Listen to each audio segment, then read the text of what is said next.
со овој поттек кој што во моментов почнува да се работи, од Драчево директно ќе се оди за Илинден, односно товарните возови нема веќе да има потреба или да ја одбегнуваат оваа делница, или да ја користат со мала брзина, или најлошата варијанта да влегуваат и да поминуваат низ центарот на градот, односно преку нова железничка станица. На тој начин очекувам дека карго сообраќајот ќе се зголеми значително и многу.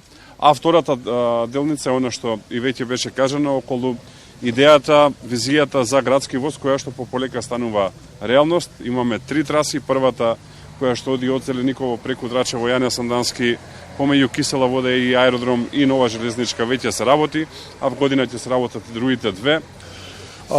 Ќе се постави сигурно интерес за колку време би се стигнало до град Скопје. Најоддалечената станица од градскиот воз Зелениково отприлика треба околу 25 минути со вкалкулирани застанувања на постојки стојалишта се стигне во град Скопје, додека од местото каде што се наоѓаме сега Драчево, тестирањата се дека од 11 до 13 минути ќе биде потребно да се пристигне во градот Скопје. До година планираме втората траса да биде веќе и проектирана и се почне да се изведува. Таа е од Волково, потоа Ѓорче Петров, Скопје Север и повторно завршува во главната железничка станица за веројатно 26 или 27 да биде последниот дел од Миладиновци до Илинден и потоа на крај пак да стигнеме во железничка станица Скопје.